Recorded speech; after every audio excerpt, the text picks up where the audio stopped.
born to kill it. I was meant to win. I am down and willing, so I will find a way. It took a minute, now it didn't happen right away. When they get hot in the kitchen, you decide to stay. That's how it winners made. Stick a fork in the hater on my dinner plate. I walk into the fire like it's just a bit of flame. I switch my style up, watch the money pile up. I'ma get rich. What's going on, everybody? Welcome to the Clydesdale Media Podcast live from the Residence Inn in Albany, New York. And here comes Michigan. Alison Scudds. And there she is. Let's bring her in. Oh. Whoop. Oh, yeah. Can you hear me? Yep. I can. Okay, I don't think the microphone is hooked up. I have it plugged in, and then I pushed the power button, but nothing happened. Did you hold it in? Does it have a light on it? It does. I'm not seeing it do anything when I hold it. Let me try the other one. Okay. Can I wear my No. AirPods and this at the same time? Yes. Okay. You sound great right now. You already sound better tonight than you did last night. Oh, okay. That's good. So maybe it is working? Yeah, we are live. Oh, so you know. I'm sorry. You're fine. Sorry, guys. It's all Well, good. if it sounds good, then if it ain't broke, don't fix it. So we'll just... Yeah, so we're here live in Albany. Ali and I are here in Albany. Yeah, what's her name? Jamie. She's in Michigan, leaving us high and dry, but we're making it work somehow. But yeah, we're hanging out here, having a good time. It was a wild, wild day at the CrossFit Games. But before we get into all the action on the floor, the day started with a twist. Dave Castro came out and added some run to event 4. He added one other lap or one other length of the floor on the handstand walk. Felt it was a little underwhelming for a big twist. Yeah. Well, yeah, it was a little underwhelming. Was it not originally said that was 300 feet of running? No. I swear that The Isabel is 200 feet. Maybe that's what you're thinking of. I don't know. I'm pretty sure. Never did I hear it feet. No. I don't know. Definitely not, because they released the behind the scenes video and we're like on the runner, so you couldn't even do 300 feet on the runner. So if they did, it was a typo, but I think it was always 300 meters. I mean, that makes more sense. I swear I read feet and... Yeah. Lex, this one was always 300 meters. Okay. Yeah, 400 makes more sense, but I mean, either. Jeremy Eats World. Scudds, did Castro hint at adding the distance when you tested? Not really. I know that Rafa was doing 400 meters on his first couple rounds, and mid-workout, he changed it to 300 for him because I think he was taking longer. So I was interested because like my runs were, I'm definitely not the best runner, but my runs were very slow, at the ranch. I still did it on the Woodway like they did at the games, but I was wondering if maybe that one was kind of like the air runner issue where his was calibrated like to an old system. And then when they got the new ones at the games, they tested the distance again, and maybe they were quicker. That was kind of like the only thing that I was like, maybe that happened. It's total speculation. Like I have no insider info on that, but that was kind of what my assumption was, because to my knowledge, they had already tested it a few times when I tested it, and they were pretty certain on the 300 meter distance. And my time was like 25, I think, or 24 or 25, I believe. So it wasn't super fast. And that was doing, but I tested it at 245. So I tested it much heavier, which definitely had an impact on the whole workout, just because it's a lot. You have to brace a lot harder. You have to break it up more. Gets the heart rate a lot higher. So But I did know about the final 50 feet at the end, just because that was just a layout thing, because every round they were going down and back to the treadmill, and then they wanted to finish. They didn't want them to go down and back and then have to turn around and run. So I did test it with the full handstand walk length. So I did 150 on my last lap as well. There's a lot more in the chat about the stuff that happened on the floor. Again, we're going to get to that in a second. A couple things around the games. People asked yesterday about the crowds. I will tell you, Vendor Village, the line was completely wrapped around the building to get to Vendor Village today. Vendors too who were very happy with how things were going as well. That's good. I actually heard that vendors didn't bring as much this year after what happened last year, and they are running out of stock because they are much more crowded than they anticipated. I've been there too. Like they have, I don't know if you saw Scott, but like on the ceiling, they have like these cool like studio lights, and it actually like spells out CrossFit kind of subtly. And it was a good vibe in there for sure. Yeah, it was. I love where it was at. It was, I mean, one, it's air conditioned, unlike Wisconsin when you're in a barn. Everybody kind of brought their best foot forward. And I will say it's the best layout the CrossFit retail store has ever put up. You got to get some footage in there. So I did take some pictures of the shirts that we talked about last night. Yeah, because they're not on the store yet. Like we can't see them on our end. So let me pull those up. Okay.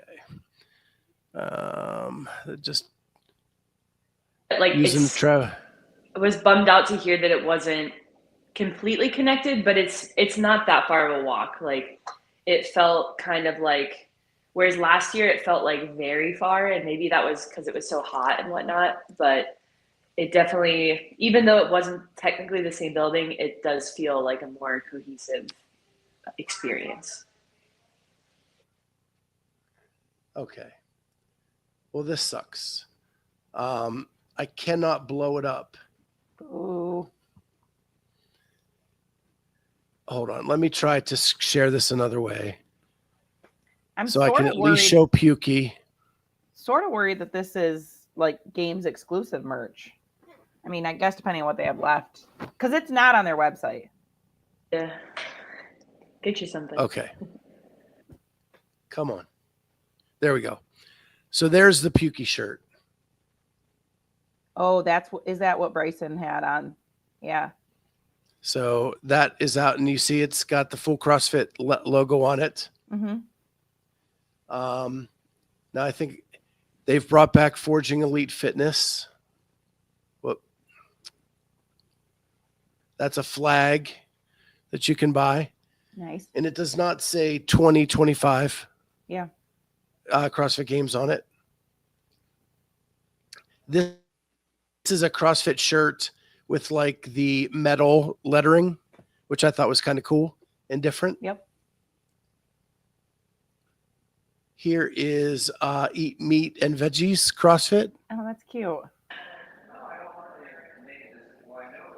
That's cool. Here's a shirt. Yeah. That's like a new version of it. Games 2025 CrossFit Forging Elite Fitness. And the old routine is the enemy. Yeah. So they're bringing out all the old hits. Well, hopefully they go online. The general public would like some of these. Well, a lot of them look like they are branded to be online and sold year round. Yeah. They do. Other than the Forging Elite Fitness shirt, that's the only one that said CrossFit Games 2025. Yeah. Yeah. It doesn't take much to like up the merch, you know, so it's great. Yeah. So I thought that was cool. Inside the arena, the whole lower bowl was full. Mm-hmm. The upper middles were pretty full. So it was definitely a much better crowd today than it was yesterday. It's good. It's good to hear. Fergie wants to know if they have Spartan Green. I did not see Spartan Green. Ooh. spectator experience, they could do a little bit more with the lighting. And also, at least the events that I watched, the DJ was pretty weak. Before the final heat of the women for 6 and 7, they had some kind of like, almost like, not elevator music, but like almost like very chill music, like serious music for the athletes like coming out to the floor, which is fine. That's a cool atmosphere. But then they were all like on their starting mats and the music was just like so dead and the crowd was so dead. And I was like, they're about to do like a sprint workout. Like you need to like turn something bumping on right now. Like it was just like, that was definitely a miss for me. I was like, that could have, because that was such a fun event to watch. So they could have created a little bit more of like, okay, we're about to go, you know. Larry Young with $9.99 super chat. From where we were at, it's great. Programming great. Lots of swings and pop. Yeah, balanced. Old school merch. Full pretty much today. Albany, this little square is fine. Yeah, the facilities are awesome. Like, you look around Albany and you would not picture the inside of these facilities to be as nice as they are. The amenities for the media are better than they've been ever. The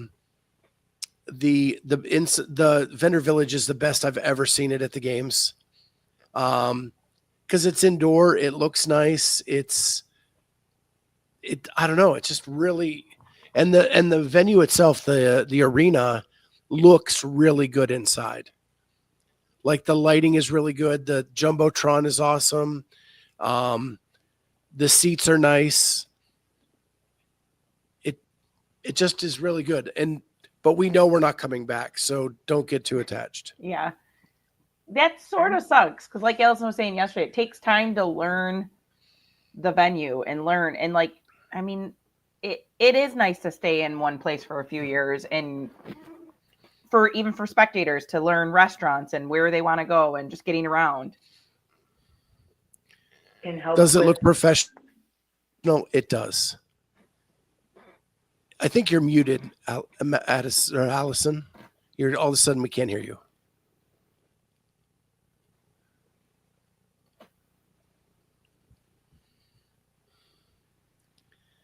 While she's trying to get on. Yeah, it looks professional. They extended the landing where you come in to finish.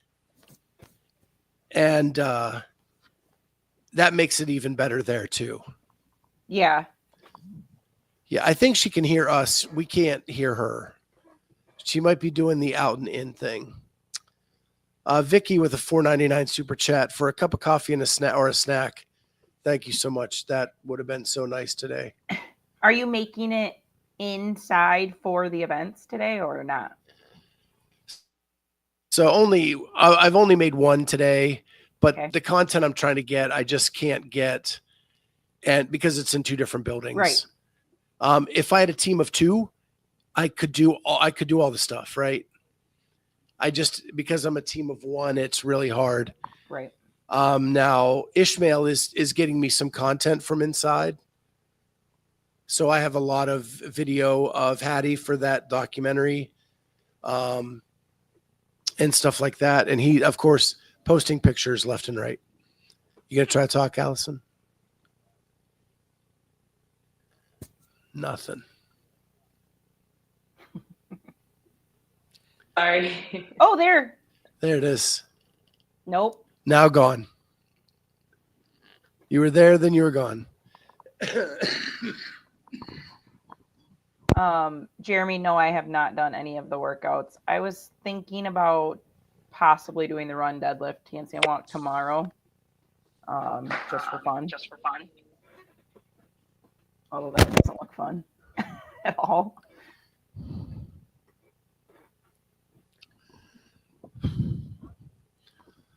I hope they announce the 2026 location tomorrow.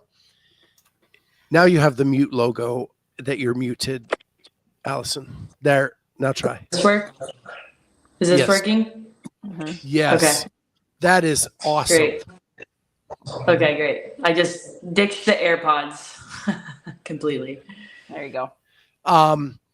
If they announce a 2026 location, it means that the sale is imminent and that the new owners are cooperating with the current owners. Right. Yeah. Just like the open announcement already being out for the dates, just like the new merch moving into a new owner. I think that will just tell a big story if we do hear a new location. Yeah. And you were saying for sure it's not in Albany next year? Dave said we are not coming back to Albany. Oh, wow. Okay. That it's a 1-year thing. Yeah. And what's funny is the people. So this was something I had in my notes. People from Albany are telling me that Albany did nothing to promote the event. That's not good. Yeah. Now, the people at the facility are asking us if all our needs are being met. Can they do anything more? Which is really cool. But the fact that, like, when you went downtown Madison, you saw CrossFit everywhere. Not the case here. Yeah. I wonder how much of that is CrossFit versus like the city of Albany and like how that kind of whole relationship works. Because I would assume it's kind of both, right? Yeah, I know the age group game. Oh, go ahead.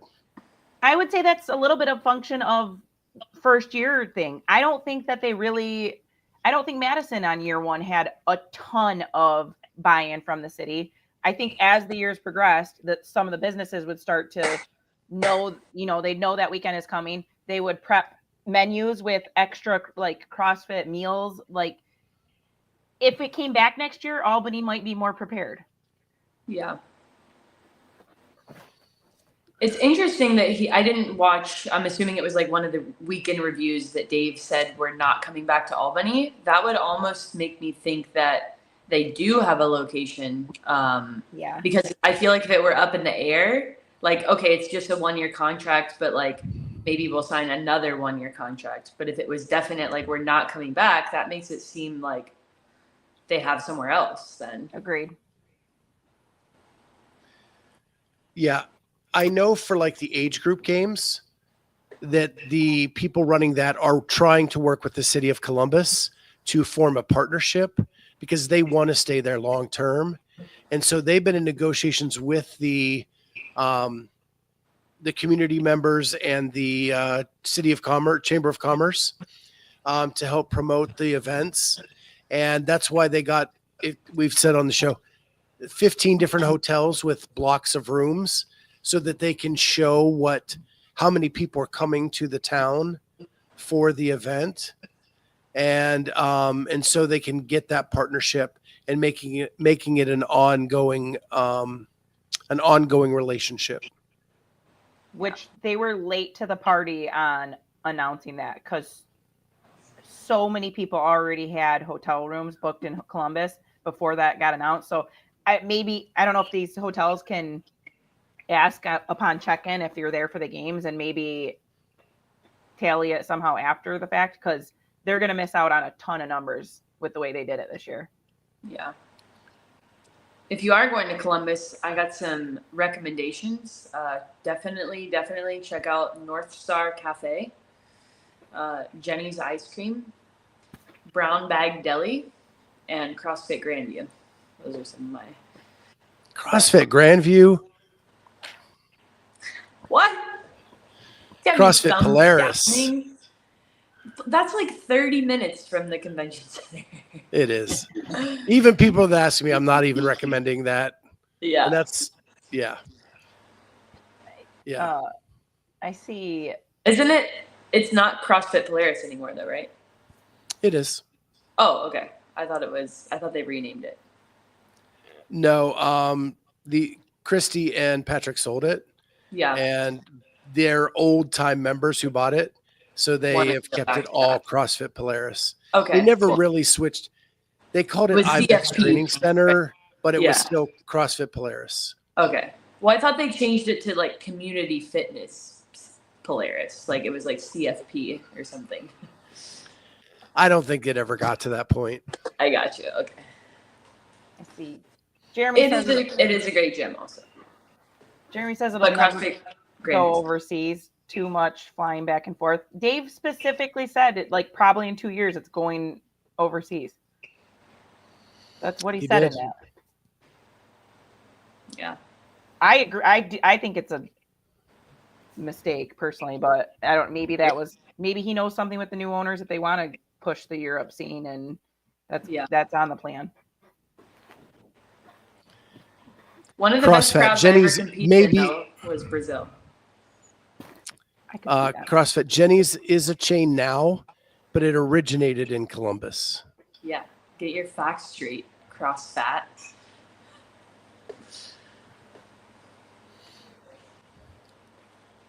Jenny's is basically in every possible games. Not the original. Come on. It's not in Albany. No, it's not. It's not in Las There ain't- Vegas. I never What is heard of it. It's not here in Michigan. Brambleberry Crunch. Oh, And best. the goat cheese with red cherries. Peanut almond brittle. Yeah, they have the wackiest flavors. Oh, They are in Whole Foods. sacrilege. Graders beats Jenny's. That's Never know. that's an L take. All right, that's Cincinnati versus Columbus. Graders is Cincinnati. Jenny's is Columbus. Anything else I have? Yeah, I think that's all the notes I had. So we hit the floor this morning with event 4 where they did the twist, and we had some running, we had some deadlifts, and we had some handstand walks. Let's talk about the women first, Okay. because someone stared down the champ and said, "Let's go." She sure did. And I had goosebumps. That's like someone going up to Tiger Woods on a Sunday and saying, "Let's rumble." You know, there was a 15-year period where that never happened. And Lucy Campbell went head to head with the GOAT, and she won. Did she actually say that to Tia, or you're just saying like by her performance she? By her performance. Okay, I was like, I want to see that footage of her going up to Tia and be like, "You and me." That would be epic. She forced Tia's hand to go early on a handstand walk and miss a handstand walk. When was the last time you saw Tia miss? I mean, I will say, if there was an event, don't ruin my vibe. that dense handstand walking is the event Tia doesn't win, like all the time. Like that's where you see Danielle Brandon or somebody else beat Tia. That's no surprise that she didn't win this one. I'd say with the amount of running, that was surprising to me. I mean, yes, it was a lot of handstand walking, but you just think Tia, like with her High Rocks, you know, like stent that she's been on, it's like she could make up so much time on those runs. But Lucy beat her on the deadlifts. Yeah. She beat her by going unbroken on every set of deadlifts. that's incredible. And that's what forced Tia to do more handstand walking faster. Right. Well, I would say it was probably heavy enough on deadlifts. It didn't need to be heavier. It didn't need to change to a heavy deadlift workout. Yeah. I thought that workout looked boring on paper. But like Dave always says, it's not about the programming. It's about letting the athlete shine. Yep. And that's what that workout did. I agree. The athletes made that workout. Yeah. I sort of expected Danielle Brandon to be a little higher. She was.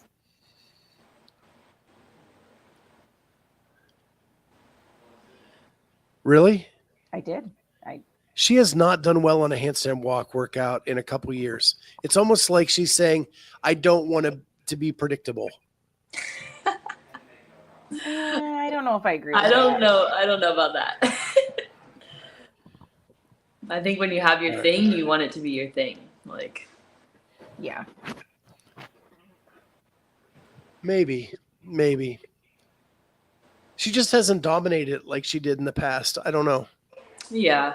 But the ones that she's dominated have been like a heavy, like it's only handstand walking, you know, like the Yes. obstacle, the year where they had the row, kettlebell, long distance, like that's where she can really make up her time. And like, I think in a workout like that, I, you know, wasn't paying super close attention, but I would imagine that most athletes are just breaking it up, being smart, and like you're not gonna really make up that much time on a handstand walk. Like, yes, if you're more efficient and competent at the handstand walking, it's gonna take less energy, and that's gonna, you know, compound and help you get through the event faster. But and especially these days, like everybody's good at handstand walking now. The field is catching up. Yeah. So that workout changed the leader's jersey. Yeah. Chase kept saying the first time since 2018. That is not true. That's not true. It was 22. Yeah. After the skill medley. Mm-hmm. I sent a note to With the barbell Ariel, spin right? to say it was actually Mal O'Brien took over the jersey. Yeah. Yep. It was Emma Lawson, then Mal O'Brien, then she got it back after the Capitol. Yes. I went back through all the video footage to see when she had it on and when she didn't.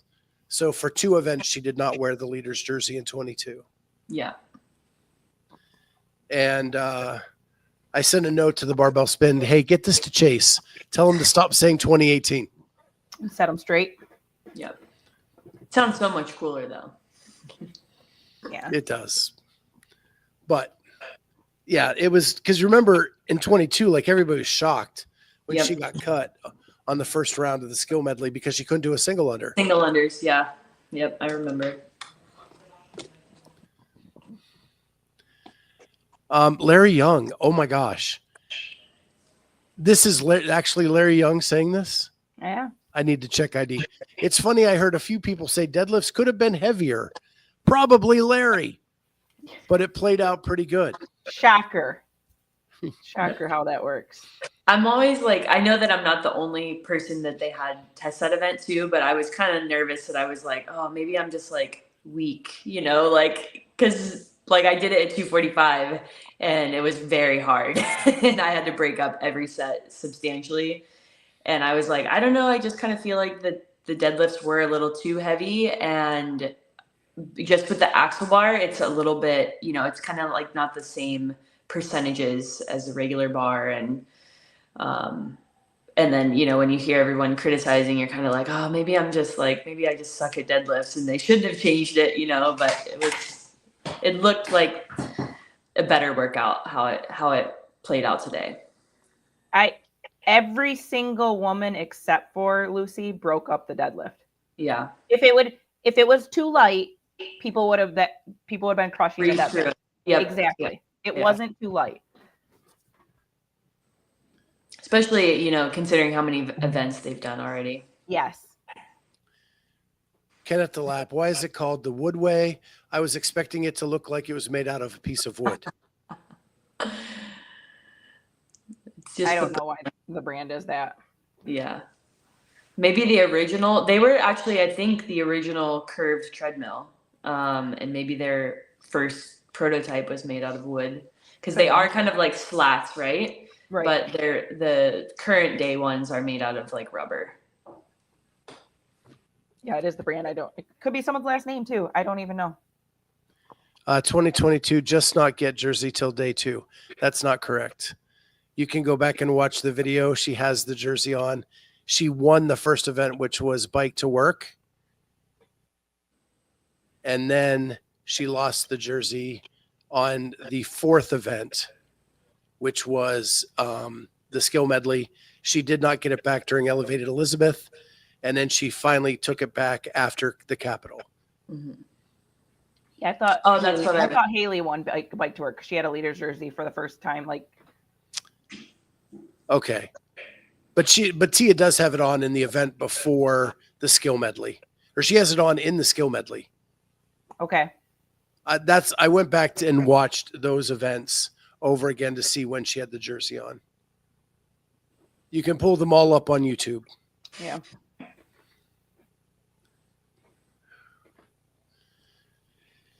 What I did notice is the younger girls were stronger than the old guard. It wasn't me, Scott. I told you, give me 1 rep max to balance things out. Do WTF you want, the rest, and I'll never complain. I'm just giving you a hard time, Larry.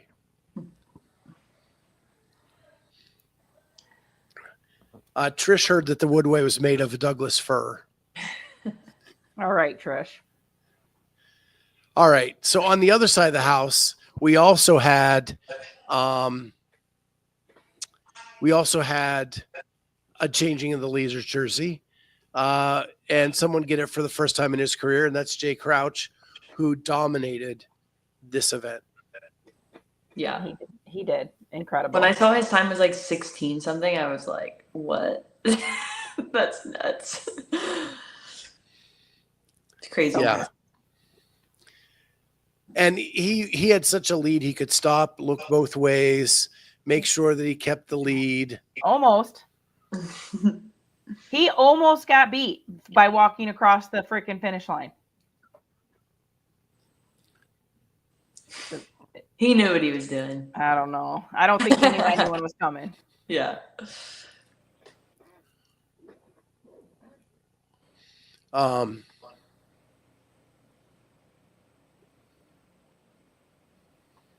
Don't read all Okay. that. They went down. Yeah. They went down. I can't see Moving it. on. Jay almost hot dogged. Yeah. It was not. I was like, oh my God, get across. I mean, even as like judge is like, go. Yeah.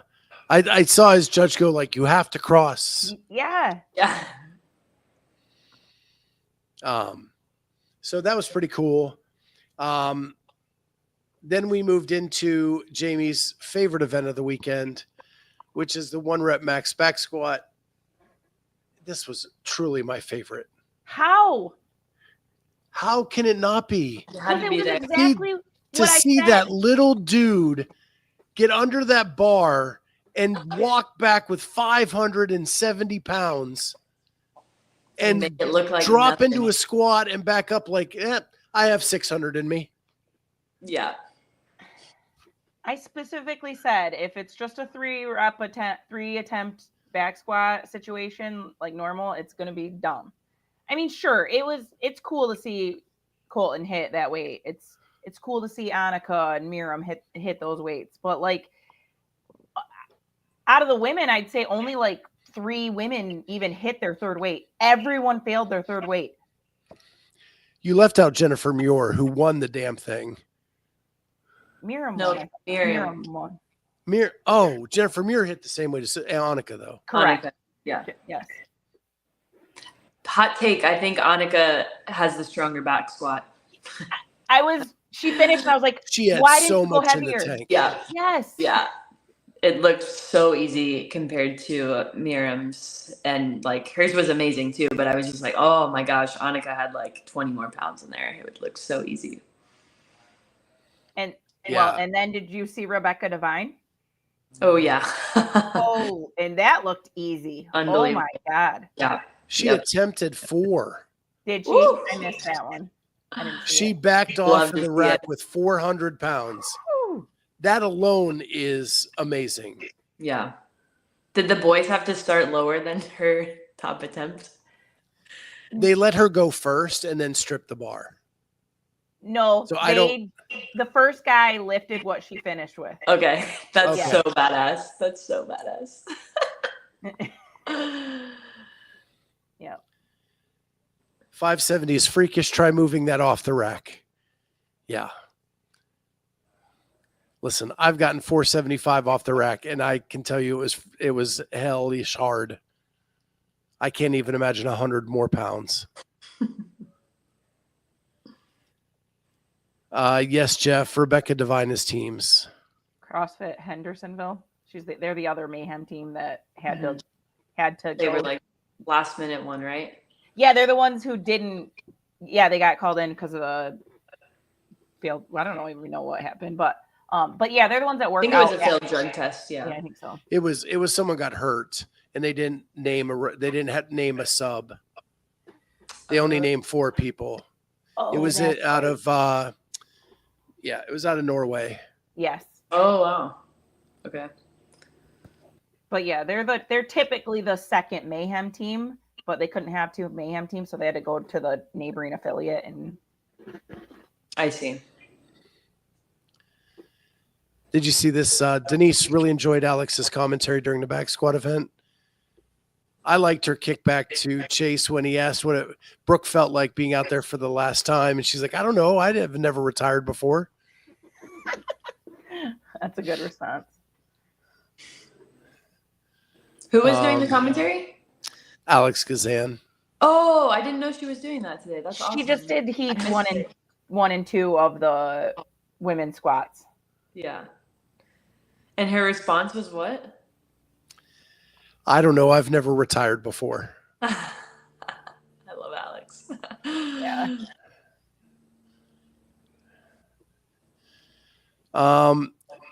James Sprague looks like he's going to herniate his back and shoot a hemorrhoid out every time he back squats.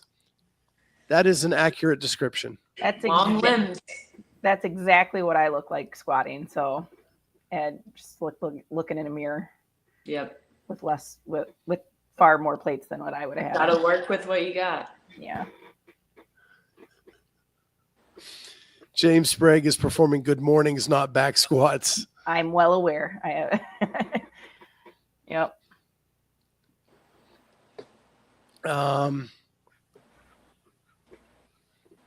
Okay.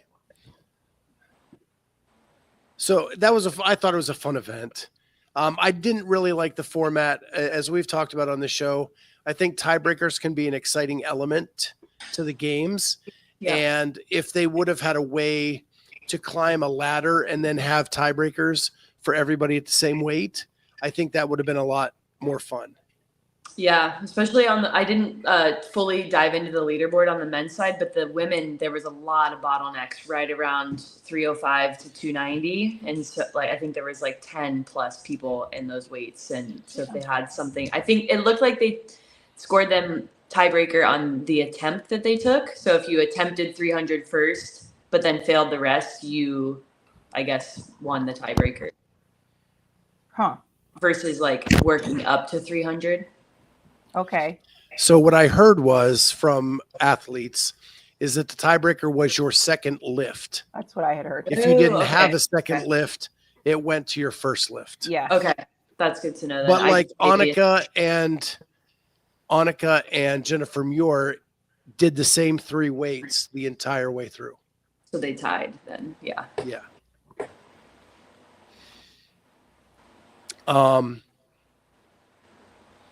Yeah, Then I we love when they finished have off- the little sandbags over the yoke or something little sprint off like they've done in years past. I think that makes it really, it's like a workout within the workout to make it more exciting. Yeah, and in the clean, they did a clean and jerk runoff, I Mhm. think, in 18. Yeah, and they've done the touch and go cleans too. They had the Mhm. 1 year. Yeah. So that would have been fun, but it was a good event. I could quibble with the format, but it was still fun to watch. I got excited. Yeah. So I do then we like that they finished had with- people go one at a time, though. They've typically done that in the past, but when you look at something like WFP, yes, the athletes got a lot more attempts, but it was just a lot going on to instead of just kind of focusing on one at a time.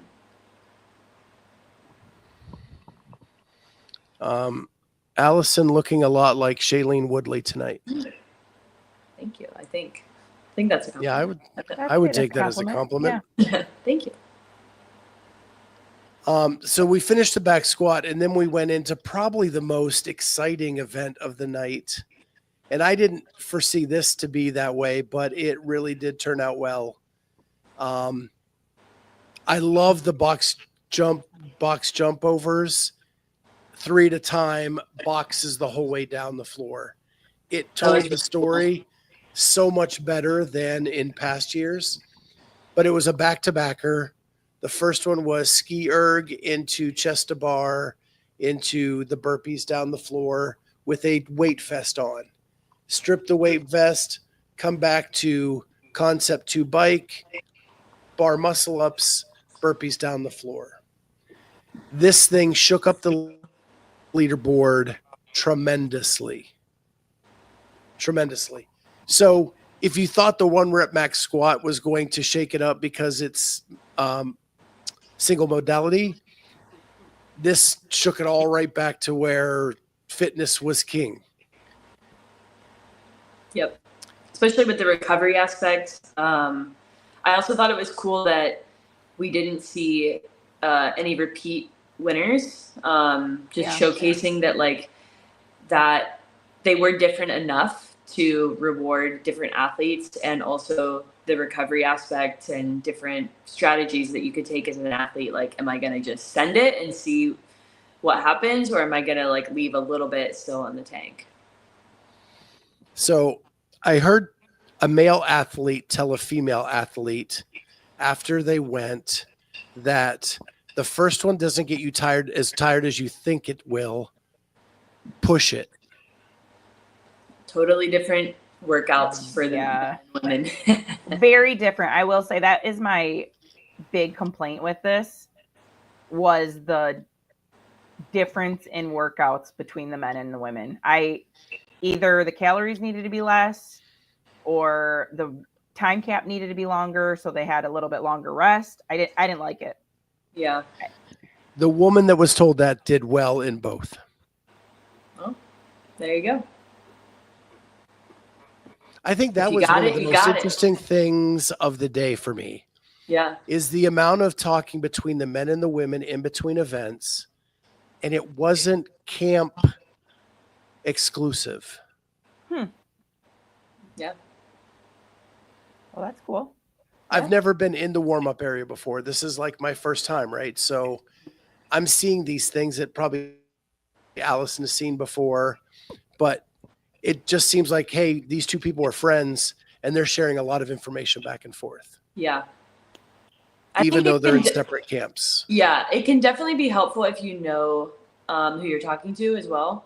But a lot of the times if I hear advice from somebody who doesn't know me as an athlete, I kind of just like, okay, thanks. Like, yeah, because it's so specific athlete driven, but also it's a different type, like different types of athletes. I think also like I'm a very like, I know what my strategy is, and maybe to a fault even, you know, maybe I like pace it too much or like have too much of a strategy versus like kind of letting it rip sometimes. But yeah, I remember actually one of my like previous kind of like semifinal event level events that I competed at. I was in like one of the first heats, and someone in the top heat, like a very well-known games athlete, asked me, was like what pace do you think I should bike at? And I was like, what? Like, we don't know each other at all. I'm like, don't you know your paces? Like, I don't know. Like, I can tell you what I did, but like, you're probably going to be faster than that. So that just kind of blew my mind. Like 5 minutes before the workout, oh, what pace do you think I should do? Yeah.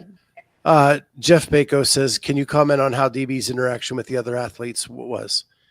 I saw nothing out of the ordinary in her interaction with other athletes. No. She was just like everybody else back there. And no, I didn't see the gooch, and I didn't see Cash backstage.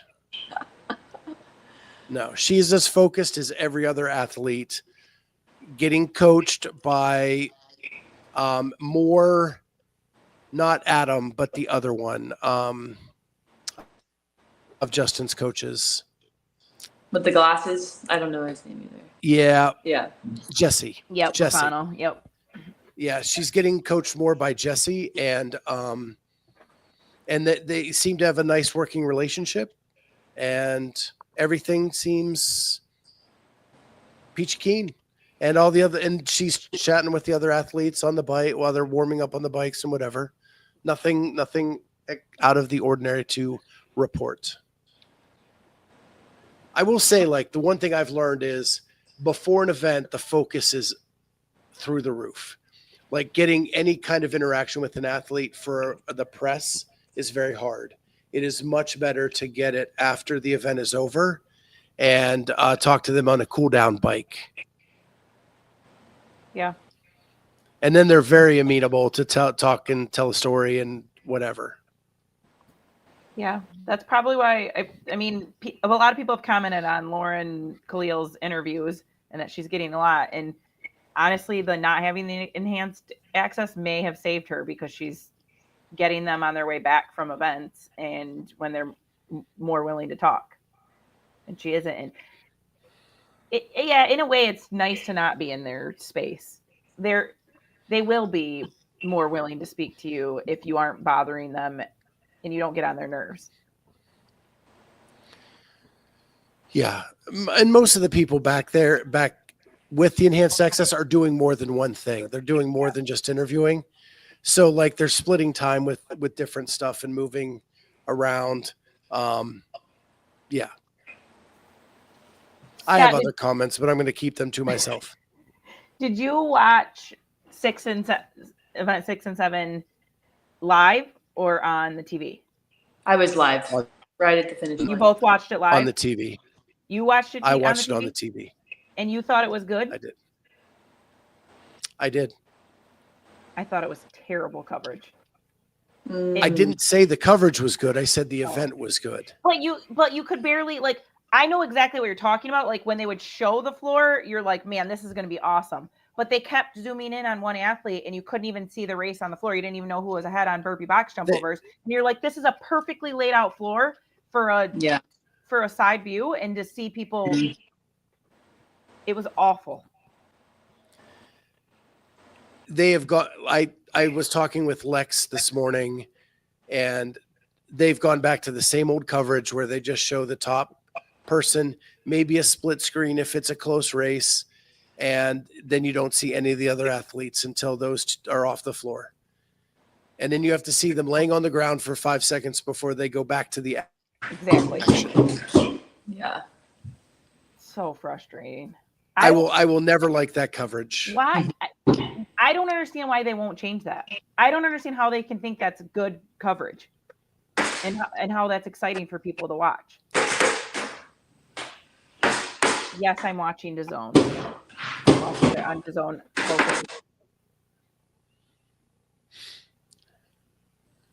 Nobody likes it, Andrew.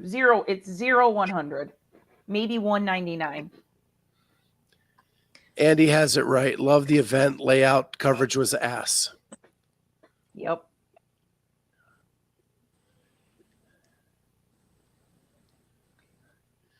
And then just right. Then you get to see the athlete that finishes dead last more than anyone else since they're the last on the floor. Yeah. Yep. Ed AI says, Allie, tell your cat to calm down. What do you mean? There was someone banging on somewhere. Oh, sorry. I was just moving my chair. Oh. My cat's not here, sadly. I wish that she was. They were missing people coming up the outside lanes and confusing athletes. They missed a couple completely that overtook the lead. And even the ticker at top said they took over the lead and they still didn't move off the center lane. Yeah, I think definitely I can see why they do that coverage in some events, but like, because you want to you do want to have the up closes and like get to really like see the athletes, but for especially something that's really short and fast down the lane, it's like you almost need like a drone cam or like just a sideline, just like following the leader, but like so you can still see the floor. Because that was a really cool component of watching it live. Is like you could see they were right next to each other, and you could see if somebody was gaining on somebody because of how fast they were like advancing. Yeah, it was really great in person. Now you're just starting to piss me off, Andrew. Yeah.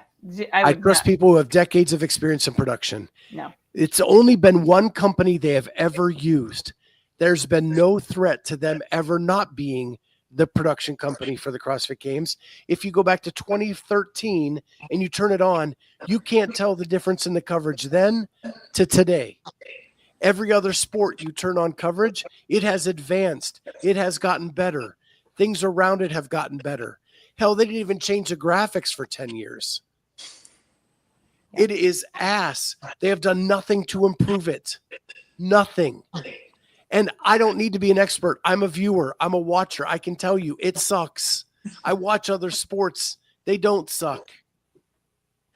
Yeah. I will say I did get a little peek behind the broadcast curtain last year. I was in their like control rooms, and it's an amazing thing to watch for sure. And those people like are very good at their jobs, but it almost seems like a stylistic type of thing, like you're saying, Scott. Like they have this like formula and they stick to it. And yeah, I don't know. I was just trying that whole time to like brainstorm like what is that?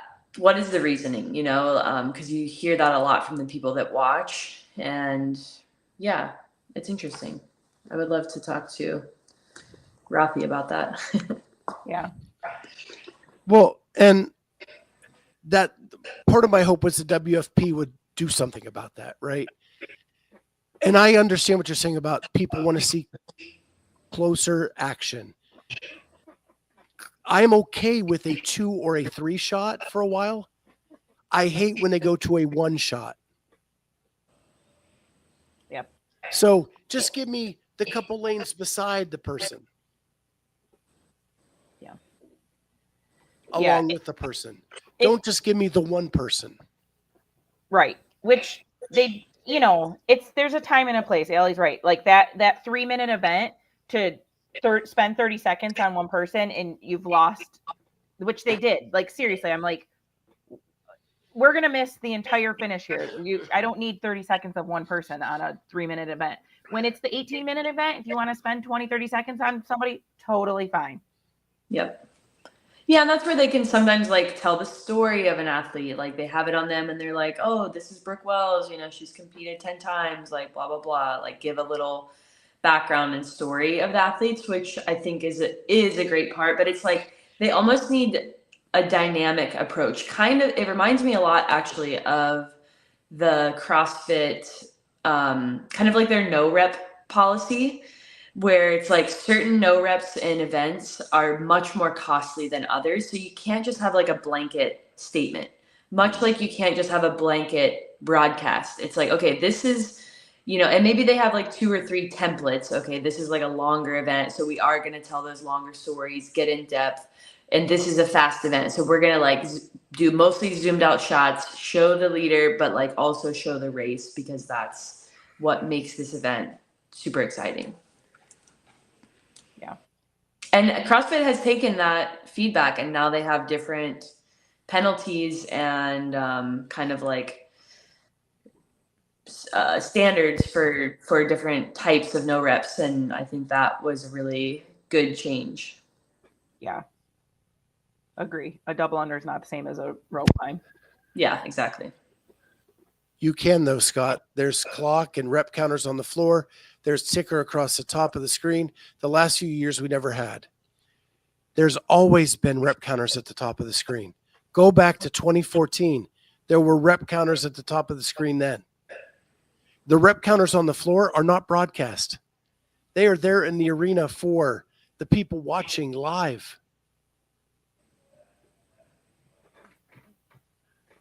It's okay to say something needs improved.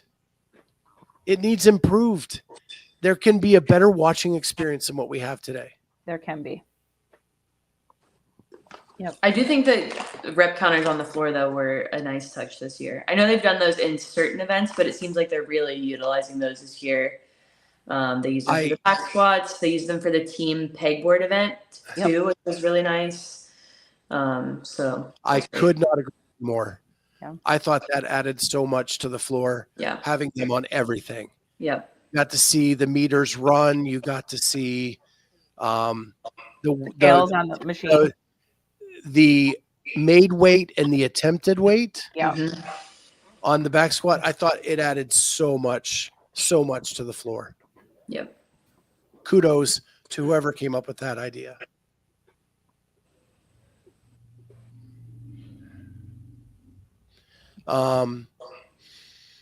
So anyway, that's that.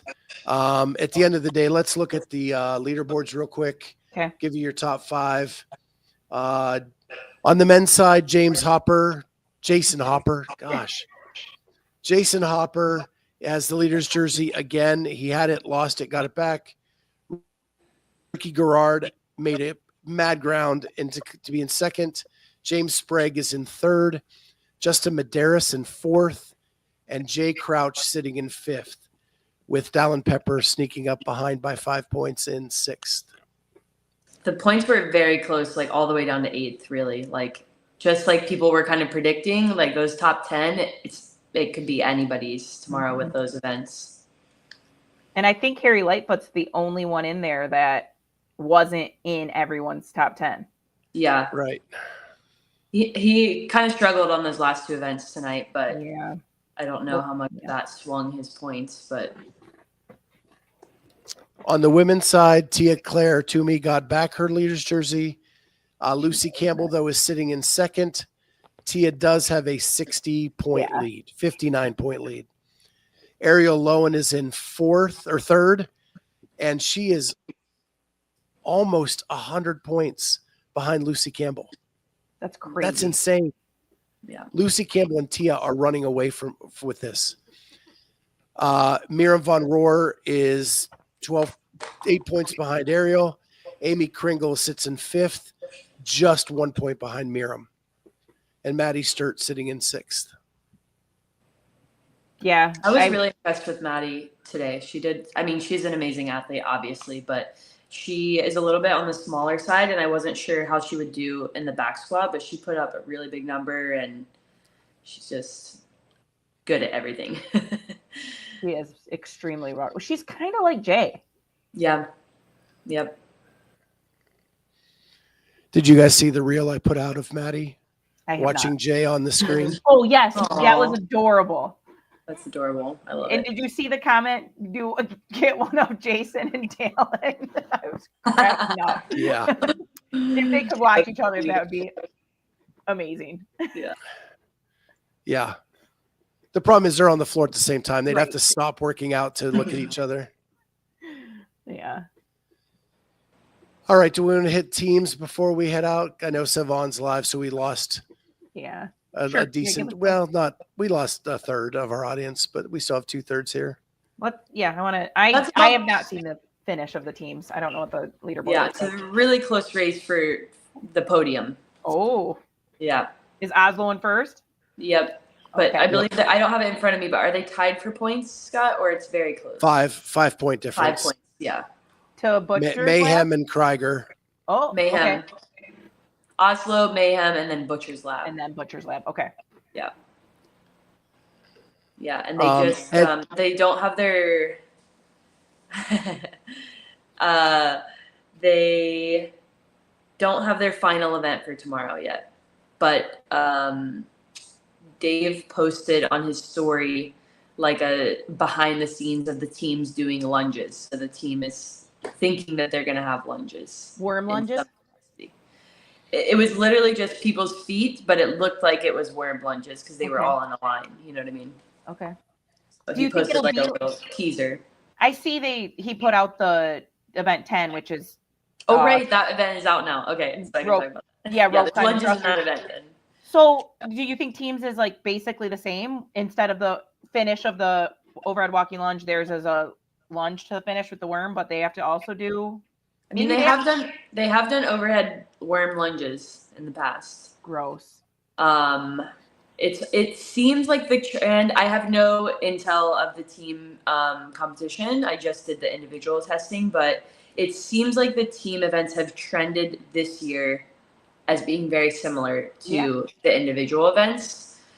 So I wouldn't be surprised if they had some sort of synchro thruster, rope climb, and then a lunge, maybe even an overhead lunge with the worm to finish it off. I would even like to see just like rope climb and lunge thruster. Yeah, Yeah, Like, maybe it's or, worm. sorry, Maybe it's worm thruster. a worm Right. thruster, Yeah. That would actually make more sense to do worm thruster, and then lunge it down the field or whatever. Yeah, I think that'd be great. They haven't done any burpees yet either, so that could be a possible like wrench in the difference in the workout. Yeah, I could see that. Bless you. Thank you. That final event is so fun though. Oh, that looks For the individuals, especially ending with that lunge. ascending reps. Gross. Yeah. Yep. Oof. 3, 5, 7 rope climbs, 9, 15, 21 thruster, 100-foot overhead walking lunge to finish. Yep. You know, Dave has to have his march at the end. I know. Yep.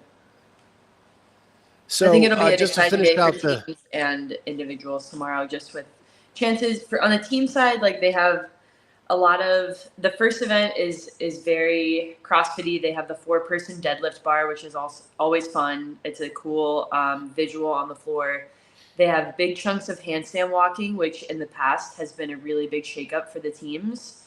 So that'll be interesting. I don't think they know exactly the format of that because they get briefed in the morning. So it'll be interesting to see, like, they had the one year where they all had to kind of go in the same order and you had to go unbroken. So I could see them doing something similar to that, which could really shake up the field.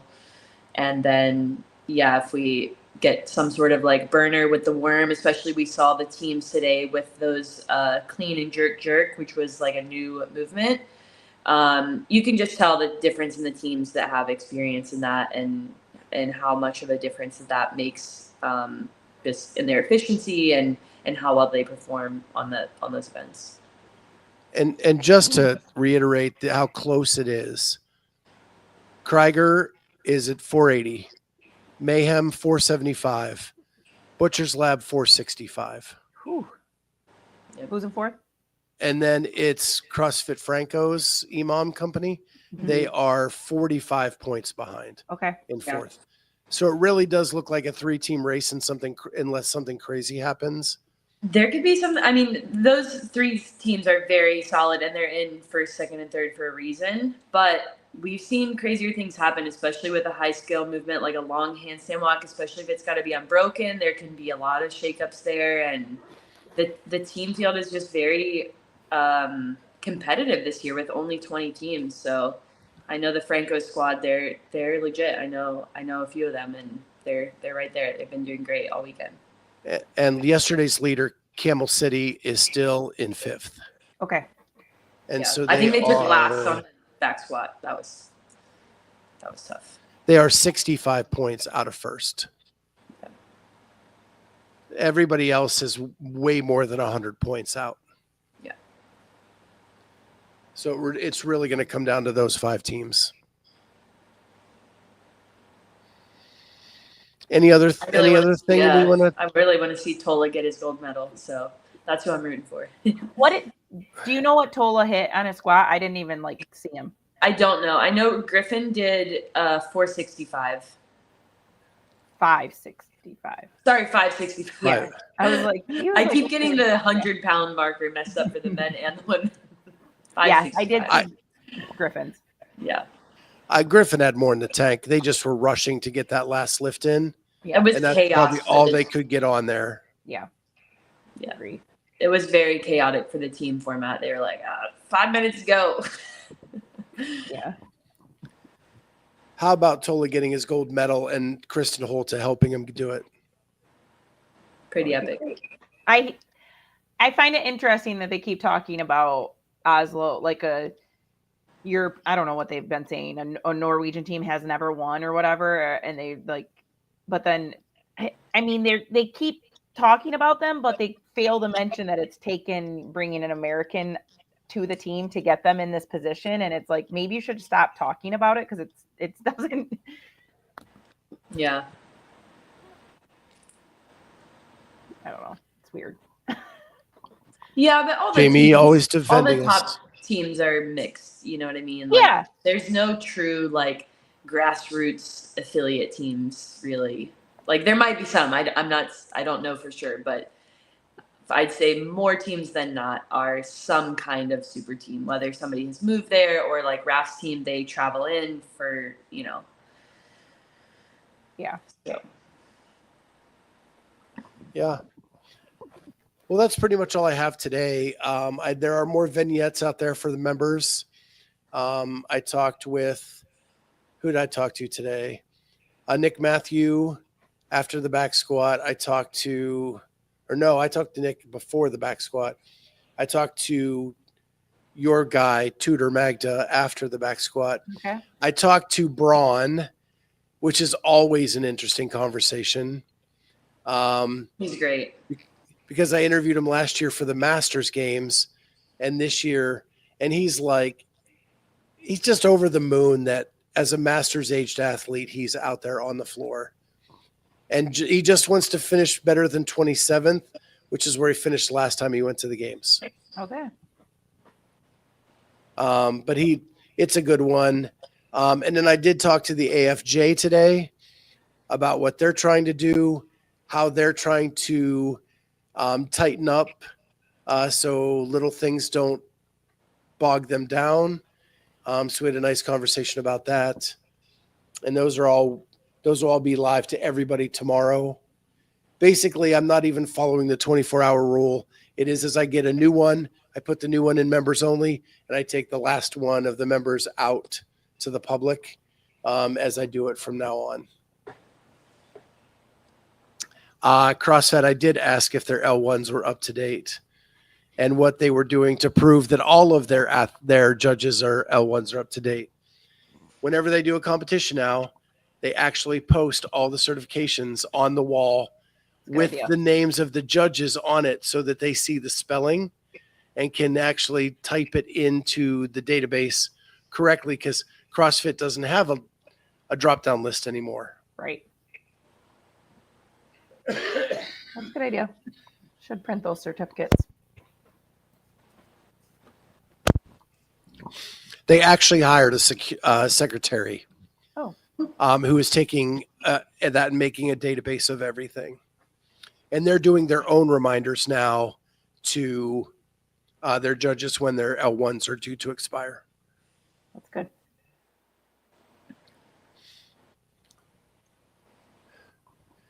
We actually talk a lot about like the goals of getting more entrenched with CrossFit HQ and having a database for CrossFit to have who are certified judges, who are good ones to have come in and do things. And they say they're working on all that. Now, hopefully that continues with the new ownership. Yeah. Yep. So, no, Ed, I don't want to ask them what their favorite color is. Although Jules, that I interviewed with them, she brought me a red velvet cheesecake cookie. Ooh. Did she get that somewhere on site? She made it herself. Oh. She is a known like chef level cook and baker. Mm-hmm. It was so rich. Oh my gosh. But it tasted so good. That's one thing I think they're missing out a little bit is the food situation on site. I wish they had better food options. Although I had a slice of pizza today and it was pretty good. Is it just like normal concession food? Normal concession food, and then outside they have like the Asian punch bowls, which were fine. One of the concessions today I had was like tacos, which was fine, but I just feel like they have a missed opportunity there. Like I remember they had a couple specialized vendors in Madison, and they were like such good food, and they were always super busy. And It did. It had white chocolate on the outside, just so you know. Still talking about this cookie. Making us she told me she bribed you with it to get the interview. We actually set up the interview. He doesn't deny it. He doesn't deny it. In Vendor Village, they did have like a yogurt stand, which was a little bit different. You could just get like literally a cup of yogurt that you would buy at the store. They just had it available like as a vending thing. And I know some of the press people were eating that as opposed to the other options available. So, all right. Yeah, forget that Allie talked about Jenny's ice cream earlier. Yeah, they need an ice cream place. I'd be hitting that up. I've definitely been as a spectator, I've definitely been in a calorie deficit, which is not good for me. So I gotta get the calories in somehow. They have the acai bowls at least. Yes, they do have the acai bowls, but I think only one vendor and it's outside. Like they don't have a little cart on the inside like they did in Madison. Yeah. You've got to go like back and forth so much anyway. You're outside, inside, outside, inside. Yeah. Yeah. Anyway. Well, with that, Andrew's going to bring graders up to Columbus. We have those. They have Andrew. them. Yeah. Yeah, we don't need you to bring us other. We Actually, don't graders is need actually your graders. graders is pretty good, but it is not. It is good. Agreed. Jenny's is a little creamier, Mm-hmm. in my opinion. With that, guys, thank you so much for joining in. Don't forget to like and subscribe. We'll be back tomorrow night after it's all said and done. See who the fittest man and the fittest woman on earth are. And team. I bet you, and team. And I bet you the woman is either Tia or Lucy. Oh, It's Tia. She's not losing that at this point. She's far enough ahead. Especially with the workouts tomorrow, like the Yeah. handstand push-up one, like she's so good at those. Yeah. And yeah. Yeah. All right, guys.